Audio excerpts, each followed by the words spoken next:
Tatu anasema yafaa kumwoa Mkristo na ikiwa yafaa ni mpaka Muslim, na kama si mpaka Muslim kuna mwoa vipi? Hili ni swala lina maelezo marefu sana, lakini kwa ufupi Allah subhanahu wa ta'ala amejuzisha kuoa ahlul kitab. Naona kule yule mpaka atakufuata sasa.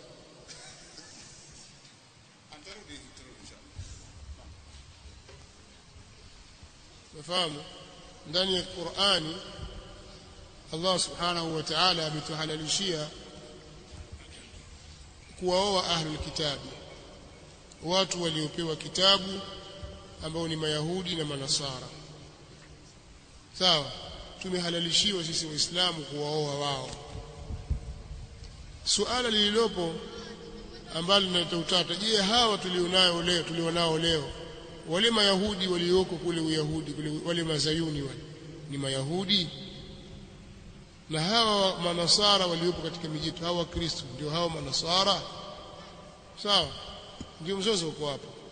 Sasa maelezo yake ni marefu, lakini sasa yote hayo kilichotajwa pale, wal muhsanatu minal mu'minat uhilla lakum at-tayyibat wa ta'amul ladhina utul kitaba min qablikum wa ta'amukum hillun lahum wa ta'amukum hillun lahum wal muhsanatu minal mu'minat wal muhsanatu minal ladhina utul kitaba min qablikum idha ataytumuhunna ujurahunna muhsinina ghayra musafihin wala muttakhidhi akhdan ومن يكفر بالإيمان فقد حبط عمله وهو في الآخرة من الخاسرين. Kwa hiyo wale wanawake wenye kujichunga katika ahli kitabi ambao hawafanyi ufasiki, si wanawake waovu katika ahli kitabi, hilo ni sharti kwamba awe ni katika awe ni muhsana, asiwe fasika fajira zania, asiwe hivyo. Lakini pia baadhi ya masahaba wakilizungumzia hili kwamba wanawake wa Kiislamu wako wengi, kwa nini msioe wanawake wa Kiislamu? Sawa, hii ruhusa imekuja, pengine mtu yuko katika dar kufra, anaishi huko na amedharurika katika hali kama hiyo, hana namna, hana mwanamke wa Kiislamu wa kumuoa, hakuna maslaha yoyote yaliyo na nguvu ya kumuoa mwanamke huyo, asioe. Lakini hana namna, basi atamuoa al-kitabu kwa sababu mlango umeruhusiwa, lakini awe ni muhsana. Lakini pia aangalie maslahi ya watoto wake na familia yake, maana isije ikawa sasa ni masala ya kugawana watoto, huyo tu Muhammad anifuata wangu aitwa John, sawa, kama tutagawana, hakuna jambo hili. Sasa watu wengi katika wakati wa sasa kuharamishiwa jambo hili ni bora zaidi kuliko kuhalalishiwa kwao, lakini Kiislamu hasa yafaa kuoa ahlul kitab. Sawa, sasa ikhtilafu imekuja, je, ndio hawa au sio? Hoja zote zile zinazotajwa, na miongoni mwa mashekhe ambao wametaja kwa kutoa hoja ni Sheikh Abdullah Salih Faris katika tafsiri yake akatoa maelezo haya, akasema hawa sio Manasara, hawa ni wamisheni hawa. Akataja hoja pale, zile hoja zote zimejibiwa na wanawachuoni, zote zimejibiwa kwamba hawa kwanza kitabu wanachokifuata kimebatilishwa, kimefutwa, kimebadilishwa. Waambie hata wale pia kitabu kilibadilishwa.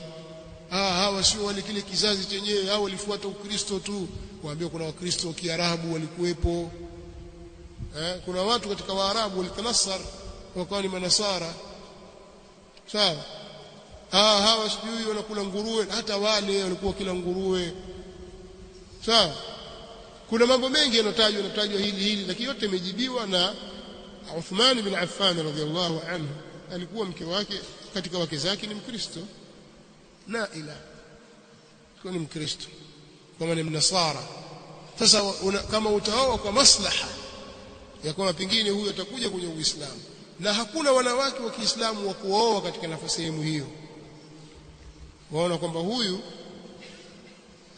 mkimwoa atakuja katika Uislamu moja, lakini pia mazingira nilionayo hakuna wanawake wa Kiislamu, alafu ni muhsana, ni mtu mwenye kujichunga na mambo machafu. Sawa, kwa hiyo kuna maelezo marefu katika hilo, tushalizungumza jambo hili siku za nyuma, lakini tukipata wasaa tutalizungumza kwa uzuri kabisa. Lakini mimi siwashauri vijana wa Kiislamu kurupuka na kuoa Wakristo. Wewe wataka kizazi chako kiwe cha Kikristo, Ukifa leo mama yao Mkristo, watoto wote watakwenda kanisani. Sasa kuna kheri hapo. Naam. Alafu wale kitu kingine walikuwa wamezungukwa na daula. Wale wasiokuwa Waislamu wamedhibitiwa na serikali ya Kiislamu. Kwa hiyo hawawezi kuwaritadisha wale watoto. Wewe unaishi katika nchi ambayo kuna uhuru wa kuabudu. Wewe mwenyewe Muislamu, baba Muislamu, mama Muislamu, pigia mtoto karitadi. Nasallallahu alaihi wasallam. Kwa hiyo usijiingize katika mtihani huo kwenye kizazi chako.